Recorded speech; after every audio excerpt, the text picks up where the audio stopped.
Philippe Dupré, horticulteur pépiniériste à Égalières, dans les Bouches-du-Rhône, le jardin d'Anador. Je vais vous présenter le principe d'hivernage de plantes sensibles au froid. Donc l'hivernage va consister à protéger des plantes sensibles au froid en utilisant un voile d'hivernage. Donc les plantes qu'on va protéger principalement, c'est tout ce qui est palmier, les agrumes, orangers citronniers, les plumbago, bougainvilliers, lantana. Donc pour la réalisation de cet atelier, on va avoir besoin de plusieurs matériels. Donc on va avoir besoin d'un lien pour attacher le film à la base du pot, un sécateur éventuellement pour tailler les arbustes. On va utiliser du paillage, donc un paillage peut être multiple, mais on utilise souvent un paillage à base de chips de coco qui va protéger la base de la plante et le haut du terreau du gel. Et puis un voile d'hivernage, donc ce sont des voiles en non tissé qui vont protéger du gel, sachant qu'il y a une limite, c'est-à-dire qu'un voile d'hivernage de ce type-là va protéger d'à peu près 3-4 degrés. Donc il faudra en plus protéger la plante, la mettre un peu plus à l'abri si vraiment il fait très froid.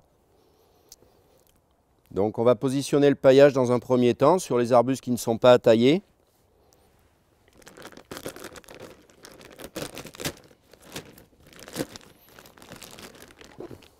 Donc le paillage va protéger la base de la plante et le haut du pot pour le gel.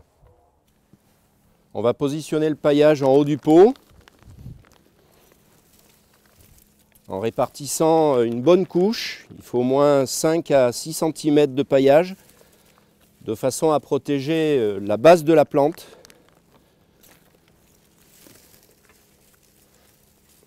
Donc on va remonter un petit peu sur le tronc du palmier par exemple ou de l'agrume, de façon à bien protéger la base de la plante. On va réaliser de la même façon sur l'agrume,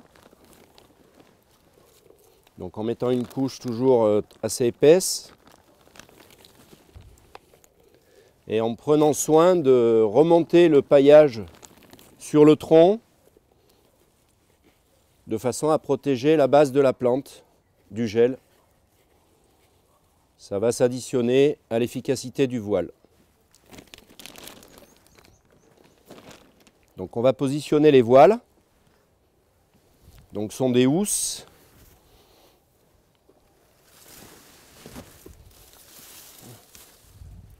Donc l'important c'est de recouvrir toute la plante ainsi que le pot, puisque la poterie d'abord peut geler.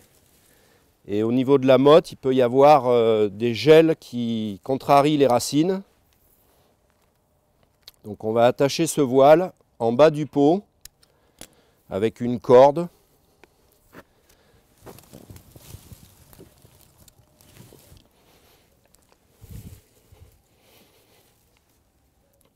En la nouant assez fortement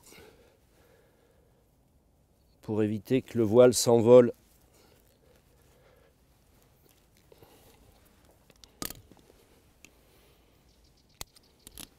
On va réaliser de la même façon sur l'agrume. Alors il y a plusieurs tailles de housses disponibles sur nos points de vente.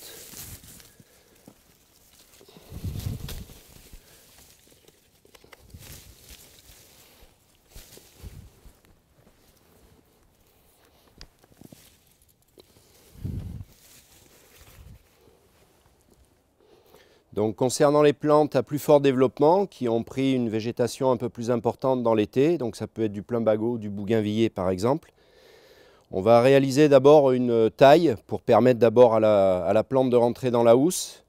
Et on va surtout retirer tout ce qui est fleuri, qui pourrait éventuellement pourrir sous le voile d'hivernage. Donc on va restreindre la plante dans sa taille en enlevant toutes les parties fleuries. On va enlever les bois morts éventuels.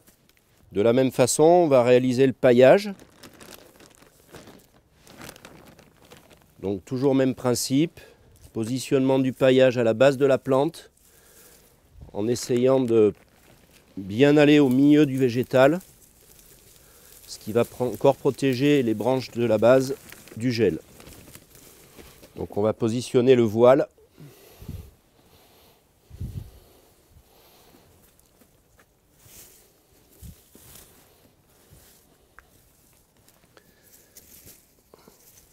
en veillant à bien protéger la totalité du pot. Et on va attacher le voile à la base du pot. Donc ça permet aussi de protéger les poteries qui en général gèlent. Donc une fois que les voiles sont positionnés, il faut prendre soin dans l'hiver de vérifier au niveau de l'arrosage si la plante n'a pas besoin d'eau. Donc il suffira de soulever le voile pour vérifier l'état d'humidité du terreau. Éventuellement rajouter un petit peu d'eau dans l'hiver parce que l'eau ne passe pas à travers le voilage.